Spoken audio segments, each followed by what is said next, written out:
Hello दोस्तों, good evening, जय हिंद, वंदे मातरम। कैसे हैं आप सभी लोग? उम्मीद करता हूँ अच्छे होंगे, बढ़िया होंगे, मस्त होंगे, खुश होंगे।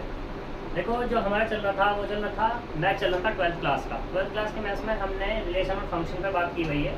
तो वहाँ पे हमारा 1.2 एक्सरसाइज कंप्लीट हो चुकी है। उसके कुछ ऑब्जेक्टिव रह गए थे, उन पर बात करने हैं हमें। तो यहाँ पे आज हम बात करने वाले हैं ऑब्जेक्टिव टाइप के क्वेश्चन पर बात करने वाले हैं। तो ऑब्जेक्टिव टाइप के क्वेश्चन जो मोस्ट इंपॉर्टेंट है, ये तुम्हारे एग्जाम में पूछे ही जाते हैं। यहाँ से एक क्वेश्चन इस चैप्टर से एक ऑब्जेक्टिव क्वेश्चन तुम्हें मिलेगा ही मिलेगा। ठीक है, तो ये मोस्ट इंपॉर्टेंट चैप्टर होने वाला है, इसलिए इसे ध्यान से पढ़ना है, क्योंकि यहाँ से तुम्हारा ऑब्जेक्टिव भी आएगा और सब्जेक्टिव भी, दोनों टाइप के क्वेश्चन यहाँ से आने वाले हैं। तो मोस्ट इंपॉर्टेंट ये इसलिए है।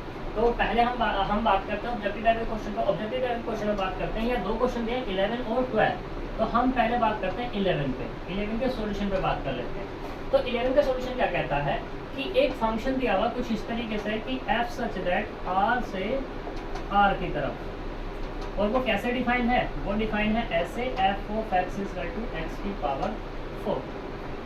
ठीक है, तो यहाँ इस तरीके से डिफाइन है। तो इसे बताना है 1 है या ऑन टू है, या 1 ऑन टू दोनों है, या 1 भी नहीं है या ऑन टू भी नहीं है। तो इसके बारे में हमें क्या करनी है, बात करनी है। तो देखो, अब हमारे पास r है, तो इस r के पास प्लस माइनस सारे के सारे एलिमेंट होंगे, हर तरीके का एलिमेंट होगा।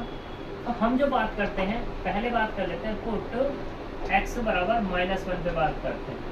तो f ऑफ -1 कितना होगा? 1। ऐसे ही x बराबर अगर 1 पे बात करें तो f ऑफ 1 वो भी कितना होगा? 1।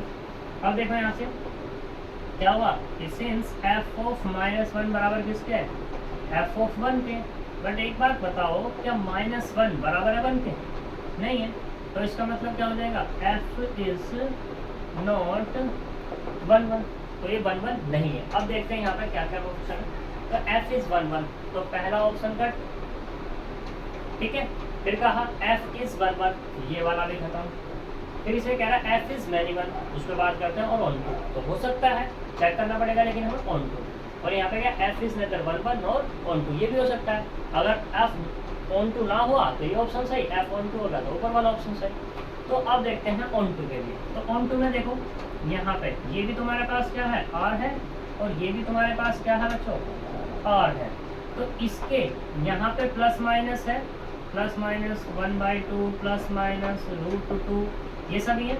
लेकिन यहाँ पे अगर मैं बात करूँ तो इमेज कैसी मिल रही है, सारी की सारी पॉजिटिव मिल रही है। सभी की क्या मिल रही है इधर? पॉजिटिव। अब एक बार बताओ, तो यहाँ पे रेंज के अंदर कितने क्या सेट बन गया तुम्हारा? r प्लस का बन गया, r प्लस और यूनियन ऑफ 0 वो भी आ जाएगा इसके अंदर। अब एक बार बताओ, क्या रेंज ऑफ f बराबर है कोडोमेन यानी कि r के? नहीं है। तो इसका मतलब क्या हो जाएगा? f is not onto. f क्या हो गया तुम्हारा? Not onto. तो यहाँ पे क्या हो गया? तो ये वाला ऑप्शन, अब यहाँ पे क्या था, ऑन टू की बात हो रही थी, तो ये वाला ऑप्शन भी खत्म। और ये बचता है हमारे पास क्या, डी।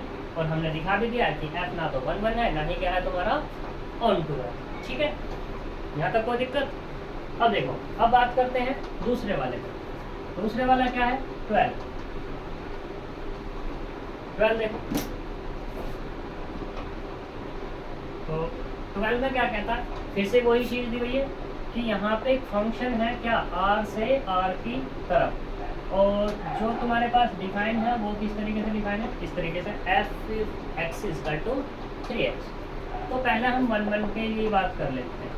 तो यहाँ मानते हैं कि x1 x2 बिलोंग्स कर रहा है किसमें? r में। तो उस केस में f ऑफ x1 बराबर लेके चलते हैं किसके? f ऑफ x2 के। देखते हैं कि x1 x2 बराबर आता है या नहीं। तो ये कितना होगा? 3x1 और ये वाला कितना? 3x2। 3 से 3 कैंसिल, तो x1 बराबर कितना हो गया? x2। और जब ये बराबर हो गया तो इसका मतलब f इज 1 तो देखते हैं 1 कहाँ है हमारे पास? f इज 1 और ऑन टू चेक नहीं किया। f इज मैनी 1 ये वाला ऑप्शन खत्म। f is 1 f is nether 1 ये वाला ऑप्शन खत्म। बचता कौन सा? b और a, कौन सा? a और c बचता है। तो उसके लिए क्या चेक करना पड़ेगा मुझे? Onto. तो ऑन टू के लिए क्या है यहाँ पर? तो लेट कर लो y equal to f of x equal to कितना है? 3x। तो यहाँ से y बराबर कितना देगा 3x। अगर x की बात करूँ तो y बराबर कितना y/3 आएगा। और r से y की तुम कुछ भी वैल्यू डालते चले जाओ तो पूरा का पूरा तुम्हें r ही तो मिल जाएगा।